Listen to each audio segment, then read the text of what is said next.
Chers fidèles, d'abord quelques annonces. L'Église demande d'expliquer les cérémonies avant qu'on les fasse. Donc, je fais le sermon avant la messe, donc il n'y aura pas de sermon pendant la messe. Donc, aujourd'hui, le dimanche de sexagésime,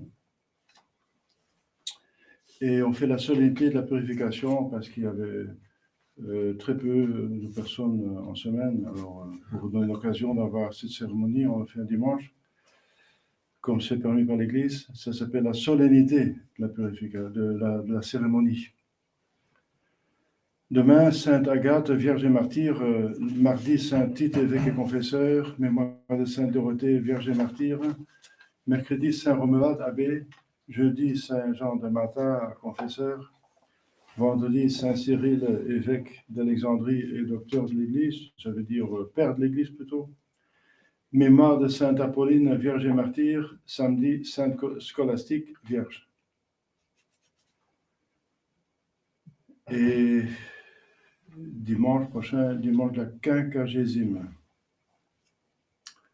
Donc c'est le dernier dimanche de la septuagésime, alors on commence après, avec le mercredi après, ce sera le mercredi décembre. On commence le carême. Carrément.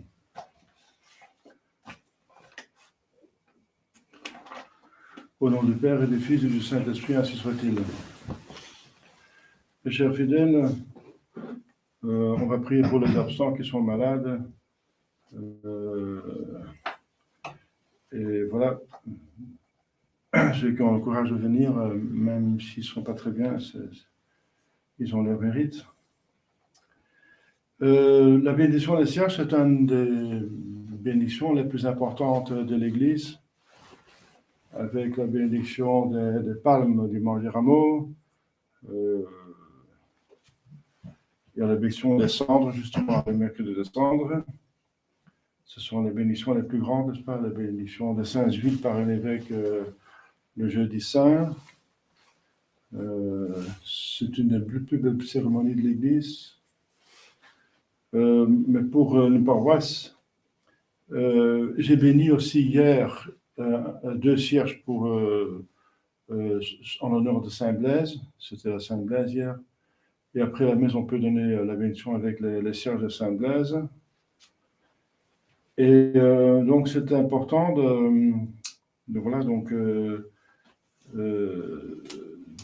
d'avoir ces sacramentaux, n'est-ce pas? Si c'est possible dans la maison, des cierges bénis à la chandeleur. Comme je vous ai déjà expliqué autrefois, la grâce que vous recevez avec le sacramental, il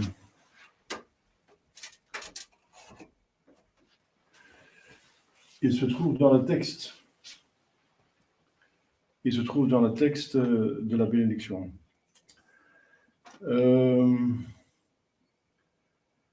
Alors, la première bénédiction, il y en a plusieurs.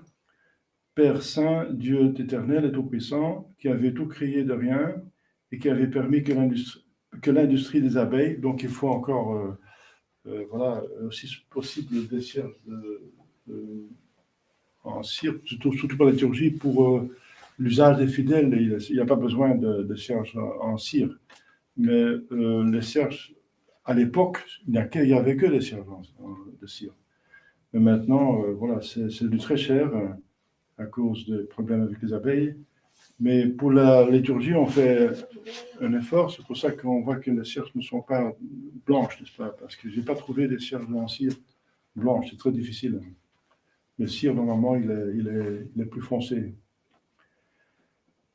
Donc, l'industrie des abeilles parvient à la parfaite matière de cette cire, parce qu'il devait venir aussi des cierges de cire. Donc, les autres, les paraffines, c'est permis par l'Église. Et ça a la même grâce, mais voilà. Donc, mais si c'est possible, on a des cierges de cire. Et surtout celle de la liturgie. Vous qui avez en ce jour comblé le désir de Siméon le juste, donc on va voir dans l'évangile l'histoire de, justement, du vieillard Siméon, l'enfant divin qu'on apporte au temple. Le vieillard Siméon va voir dans cet enfant le Messie. Et il a la grâce de reconnaître le Sauveur du monde, tout ensemble lumière des nations et gloire de son propre peuple, les Juifs. Et il a demandé cela, n'est-ce pas, de voir le Messie avant de mourir. Et après, donc, il a vu, il a reconnu, il a porté dans les bras. Et maintenant, il dit au Maître souverain, vous pouvez, selon votre parole, laisser votre serviteur s'en aller en paix. Car mes yeux ont vu votre salut que vous avez préparé en faveur de tous les peuples. Lumière pour éclairer les nations et gloire pour votre peuple Israël. Du coup, vous comprenez pourquoi il y a les cierges aujourd'hui. Les cierges symbolisent notre Seigneur Jésus-Christ, qui est la lumière du monde.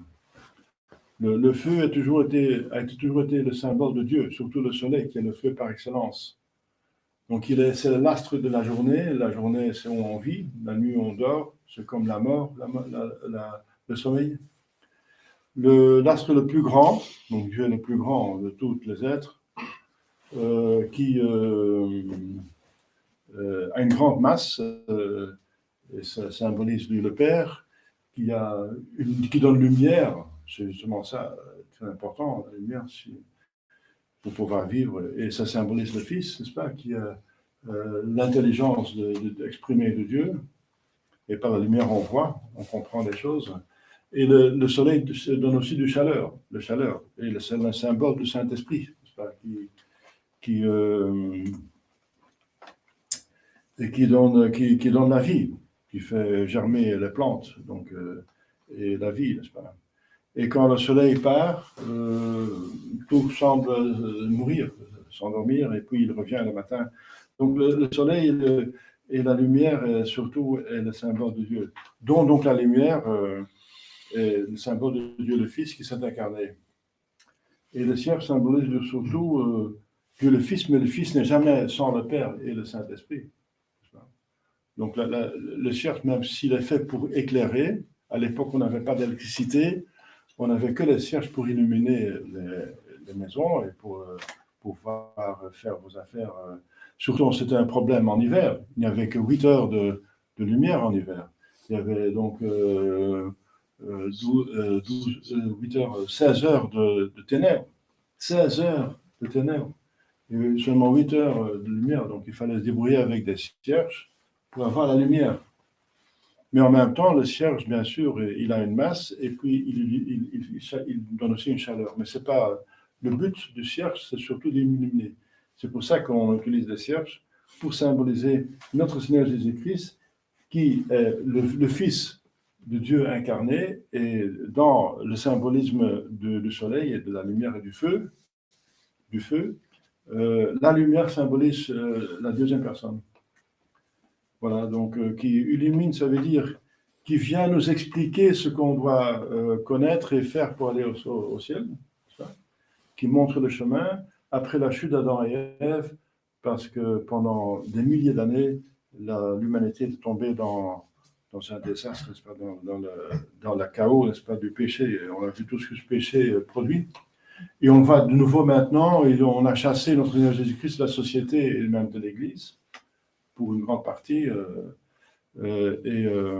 si c'est possible, enfin, je veux dire, connaissez la crise de l'Église. L'Église est éternelle, mais elle était impérissable, mais en quantité, elle a été endommagée considérablement, dans la quantité de ses membres.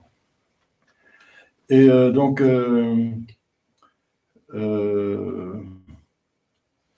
la lumière est donc le symbole de Jésus-Christ, qui nous montre comment vivre, le chemin, qui donne le chemin donc du salut.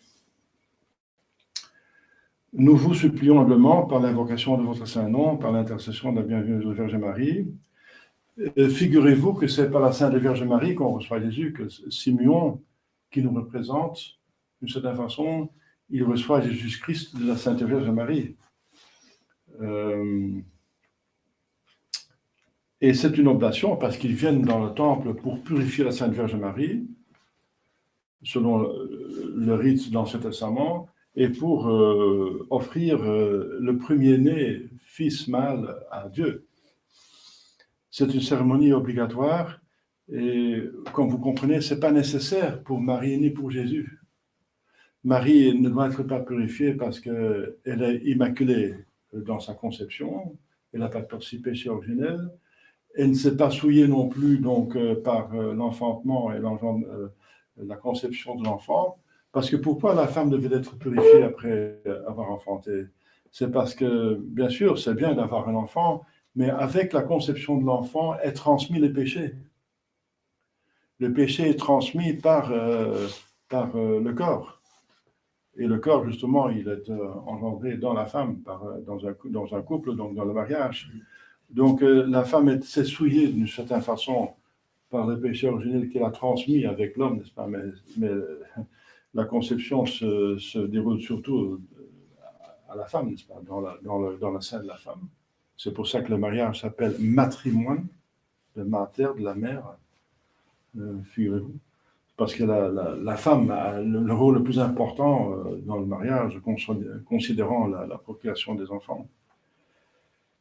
Et de cette façon, elle s'est souillée, elle doit se purifier de cette souillure, n'est-ce pas, qui est la transmission du péché originel.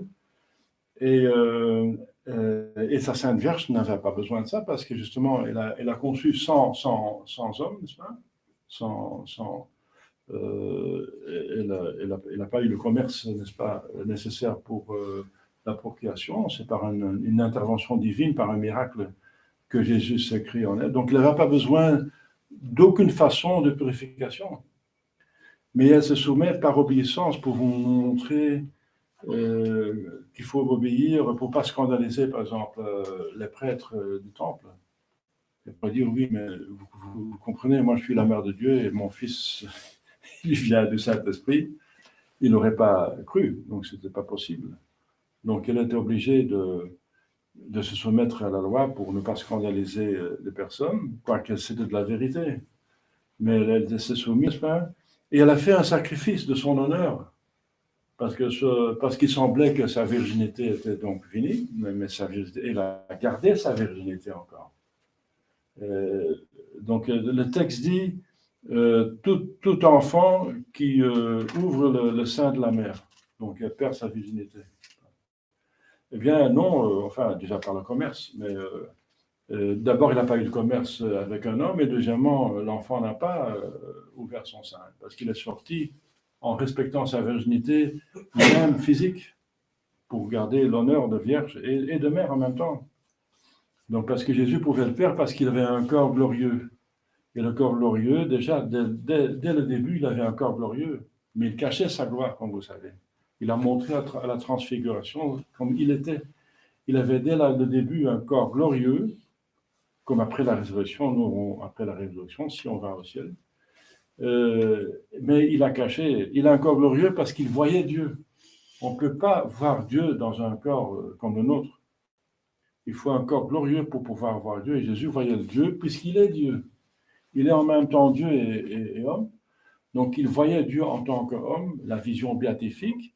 Eh bien, pour avoir la vision béatifique que nous, on aura seulement au ciel, n'est-ce pas, et avec le corps glorieux à la résurrection, Jésus l'avait déjà comme ça.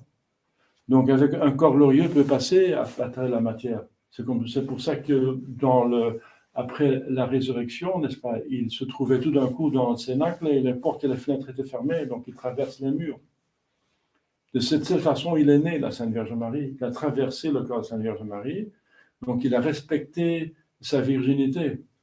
Mais tout ça, donc, ça montre que la Sainte Vierge n'avait aucun besoin de la purification, d'aucune façon. Et elle a sacrifié, il y a beaucoup de sacrifices là au moment-là. On dit que le Père de l'Église dit que c'est le sacrifice du matin, parce que dans l'ancienne loi, il y avait le sacrifice du matin, et dans le temple de Jérusalem, et dans le tabernacle dans le désert, bien sûr, c'était le temple portatif qu'on avait dans le désert, enfin, dans le rite de l'Ancien Testament, il y avait un sacrifice du matin et le sacrifice du soir. Le sacrifice du matin pour, comme on dit, la prière du matin, pour adorer Dieu, pour remercier pour la nouvelle journée et pour demander des grâces, et demander pardon aussi pour les péchés qui sont éventuellement commis par la nuit, etc. Et le soir, la même chose, on remercie Dieu pour le bien qu'on a pu faire et on demande pardon pour les péchés qu'on a fait et on demande les grâces, etc. Et on l'adore. Donc, c'est le sacrifice du matin et du soir. Eh bien, le sacrifice du soir, ça veut dire à la fin de sa vie, c'est celui du calvaire. Mais le Père les dit, ici, c'est le sacrifice du matin, au début de sa vie. Ça veut dire le sacrifice qui était fait par Marie. Bon, elle a sacrifié son honneur, n'est-ce pas? Elle semblait avoir une femme, être une femme qui a un commerce avec un homme, qui n'est plus vierge, et voilà, et qui a le péché originel, et qui a transmis le péché originel. Donc tout ça, elle sacrifie donc sa gloire, n'est-ce pas, de mère de Dieu. Et avec Jésus, elle va comprendre, parce que Simeon va faire une prophétie, il va dire, là, elle va transpercer votre cœur, elle sait qu'elle va souffrir avec son fils. Et Jésus aussi, notre Jésus-Christ, fait un sacrifice justement parce qu'il va être offert à Dieu. C'était une autre obligation de la loi juive, de l'Ancien Testament, donnée par Dieu à Moïse, n'est-ce pas, au mont Sinaï, que en commémoration, n'est-ce pas, de la délivrance du peuple élu de l'Égypte, où Dieu avait tué tous les premiers-nés des Égyptiens, même des animaux, n'est-ce pas? C'est la dernière plaie de l'Égypte, pour obliger le pharaon pour laisser partir le peuple. Alors il a compris que Dieu le punissait s'il ne laissait pas partir le peuple. Il avait eu déjà 6 avertissements. Il n'a pas voulu. Le 7e, c'était très grave. Dieu a fait mourir son premier-né et de tous les Égyptiens, n'est-ce pas? Et les Juifs étaient protégés parce qu'ils avaient mis du sang d'un agneau qui symbolise l'agneau pascal, Jésus-Christ, justement, à la porte de leur maison. L'ange exterminateur est passé parce que Pascal, la Pâque, ça vient de Pascal, et Pascal, ça veut dire le passage. Donc l'ange exterminateur est passé devant leur maison, n'est pas rentré, mais il est entré dans les maisons d'Égyptiens pour tuer le premier-né. Et pour avoir préservé justement les premiers-nés d'Israël, Dieu a demandé de commémorer cela, n'est-ce pas, quand il y a donc le premier-né, n'est-ce pas, mâle, dans une famille, il va être offert à Dieu parce qu'il appartient à Yahvé comme les premiers-nés appartiennent à Yahvé, il les a pris, il les a privés, n'est-ce pas, dans ce sens-là. Enfin, les petits enfants qui sont innocents, ils sont dans le bonheur, hein, mais c'est pas, ils n'ont pas péché, mais souvent, les enfants souffrent du péché des parents, mais Dieu règle ses comptes après la mort. Alors, donc, le premier-né devait être offert à Yahvé, c'est ce qui se passe avec Jésus-Christ. Donc, c'est l'oblation, n'est-ce pas, l'offrande du Fils du Seigneur au Temple, parce qu'il y a cette fête est double. C'est la fête de Jésus-Christ qui est offert l'oblation dans le temple du Seigneur, et ensuite la purification de Sainte Vierge. Ça, c'est le nom de la fête, qui est finalement une fête du Seigneur, notre Seigneur Jésus-Christ. On dit que c'est une fête mariale, bien sûr, aussi, mais c'est aussi une fête de Seigneur Jésus-Christ. C'est pour ça qu'on ne fait pas la mémoire du dimanche maintenant à la messe, parce qu'on ne peut pas commémorer deux mystères dans la même messe de le même personnage. Donc le dimanche est toujours pour notre Seigneur Jésus-Christ, mais puisque cette fête est aussi pour notre Seigneur Jésus-Christ et la Sainte Vierge Marie, on ne fait pas la mémoire du dimanche, entre parenthèses. Donc quel est le sacrifice de notre Seigneur Jésus-Christ? Eh bien que justement, il va déjà offrir toute sa vie en vue, il a déjà en vue, il sait très bien dans les détails comment il va souffrir. Et l'enfant, n'est-ce pas, qui vient de naître, il a la connaissance. Un enfant de quelques semaines, n'est-ce pas, normalement, il n'a pas de connaissance humaine. Animale, oui, mais pas humaine. Mais Jésus-Christ, justement, c'est une différence parce qu'il avait la science infuse, n'est-ce pas, puisqu'il avait dès le début de son aide. Donc il savait ça, donc il a offert au Père, la Sainte Vierge Marie l'a offert. Là, on voit très bien que la Sainte Vierge Marie offre. C'est elle qui vient apporter l'enfant qui est offert par la prêtre ensuite à Dieu. Eh bien, c'est la même chose au Calvaire. Elle va être là pour offrir avec son fils, parce qu'elle veut faire avec son fils ce que fait son fils. Donc, elle fait l'offertoire, n'est-ce pas, le sacrifice de Jésus avec lui. Mais c'est lui qui se sacrifie, parce que lui, il est en même temps sacrifice et hostie, donc victime de sacrifice, et prêtre. Donc, au Calvaire, l'autel, c'est la croix, façon de parler. Le prêtre, c'est Jésus-Christ qui est sur la croix, et en même temps, il est victime. Et la Sainte Vierge est là pour poursuivre son fils dans ce qu'il fait, n'est-ce pas? Parce que la Sainte Vierge va toujours suivre notre Jésus-Christ dans tout ce qu'il fait. Donc, elle offre, par la Sainte Vierge Marie, on voit le rôle de la Sainte Vierge Marie. C'est la Sainte Vierge Marie qui porte l'enfant vers le temple pour qu'il puisse s'offrir. Pourquoi? Parce que c'est une réparation de la faute d'Ève qui a porté Adam vers l'arbre pour pécher. Et Jésus, Dieu veut donc réparer les fautes par le contraire. Donc une femme vierge, n'est-ce pas, elle était vierge avant donc elle était vierge avant qu'elle péchait. Le mariage était consommé seulement après le péché, n'est-ce pas? Eh bien, c'est la Sainte Vierge qui apporte notre Seigneur Jésus-Christ au temple pour le sacrifice, comme elle va le faire sur le calvaire, elle va l'accompagner. Et Jésus-Christ va déjà faire tout l'offertoire. C'est comme dans la messe, il y a une consécration, et avant la consécration, il y a l'offertoire. Il y a l'offertoire, ça veut dire on signifie ce qu'on va faire. On va prendre le vin et le pain, et on va le présenter à Dieu, n'est-ce pas, comme la matière de sacrifice. Et on dit qu'on a l'intention de faire un sacrifice. Et que c'est le sacrifice du Fils de Dieu incarné, etc. Donc l'offertoire exprime le sacrifice. Et ça appartient déjà au sacrifice. Eh bien, ce premier sacrifice, n'est-ce pas, donc cet offertoire de Jésus au temple, c'est comme l'offertoire, ce que sera l'offertoire à la messe. Donc Jésus, déjà, il ne va pas souffrir, il ne va pas être crucifié, bien sûr, dans le temple, mais il s'offre déjà, il sait ce qu'il va souffrir en avance, en tant que Dieu, en tant que prophète, avec la science infuse, et il va l'offrir déjà. Donc c'est déjà un sacrifice non sanglant. Comme la messe est un sacrifice non sanglant, mais pas avant la croix, mais après la croix. Donc finalement, Jésus-Christ a fait trois sacrifices qu'on connaît. C'est celui-ci, quand il était petit, n'est-ce pas, l'offrande de Seigneur dans le temple. Ensuite, la veille de sa passion, c'est la messe. La messe, c'est un sacrifice, mais le sacrifice qui signifie et qui rend présent le sacrifice qui va se faire au calvaire. Et le sacrifice par excellence, c'est celui du calvaire qui va avoir Dieu le lendemain, le vendredi saint. Donc tout ça, n'est-ce pas, dans cette cérémonie. Et le texte l'exprime, n'est-ce pas, surtout concernant la bénédiction des cierges, qu'il symbolise Jésus-Christ qui est essentiellement vérité. Jésus-Christ est, en tant que Dieu, dans la Sainte Trinité, la vérité exprimée, le Verbe. Et c'est pour ça que la lumière, c'est par excellence son symbole.